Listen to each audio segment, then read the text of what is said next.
ok jërëjëf mbokk yi ñoo ngi fii tey ci Mauritanie ci bis bi nga xam ne ñu ngi koy wàccaayu Sarsara mu mel ni tey sëriñ bi woote woon tey fii njabootuk maam Cheikh Ibrahima Fall teew fi sëriñ Khalifa Fall moom sëriñ Amdi Fall Modou Mbend Khalifa maam Cheikh Ibrahima Fall di ñaan sa borom yàggal ko lool te wéral ko waaye ñu làngook sëriñ Modou Mbend Badiane waaye ñu ànd ak ñu jëmm ci di wax ak yéen muy Baye Cheikh Ndaw bokku ci ñi nga xam ne tey ñoom la fi sëriñ bi yabal muy Khalifa maam Cheikh Ibrahima Fall bis bi nag yitteel ko lool xam ngeen ne bi nga xamee ne mbokk yi dajaloo nañ fekk ko ba Touba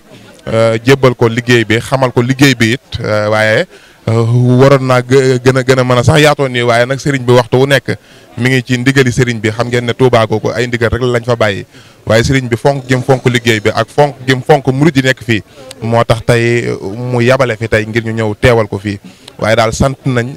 tey sëriñ baa ngi bëgg sëriñ baa ngi ñaaral mboolem mbokk yëpp rek sa borom nangu liggéey bi waaye nag lépp luñ ci def rek si Sëriñ Tuubaa nangu ko ci siyaar si tey yi nga xam ne tey ñëw nañ tey ngir siyaar si ko fi te Sëriñ Tuubaa ne woon képp ku ma fi siyaar si rek digge ca la nga xam ne moom la ci digge woon waaye Cheikh Ibrahima it nag xam nga ne Sëriñ Fallu bis bi ñu ngi ko duppee waaye ku xam diggante Sëriñ Fallu ak Cheikh Ibrahima it nga xam ne waa kër Cheikh Ibrahima Fall dañoo ñëw jël si seen wàll rek ndax bis bi damay wax ne buñ ko waxutoon waa kër Cheikh Ibrahima Fall sax am nañ droit waaye am nañ ci sañ-sañ boo xam ne war nañoo mën a ñëw teew ndax damay wax ne Cheikh Ibrahima Fall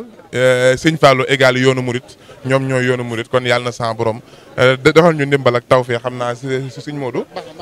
moom kaddu yi daal kaddu yi sant la kaddu yoo xam ne mënut a ñàkk ngir tey kii nga jëmu ji nga xam ne tey moom la ñu àndal muy sëñ Khalifa Fall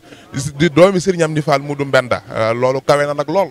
waaye nag sëriñ bi yitte ju mu am ci liggéey bi moo tax tey mu yabal doomam waaye yabale si Sëriñ Modou Mbenda mi ñu ànd ak ñoom ñu ngi ñaan sa borom defal ñu ndimbal ak tawfeex wasalaamaaleykum wa rahmatulahi taala wa barakaatu.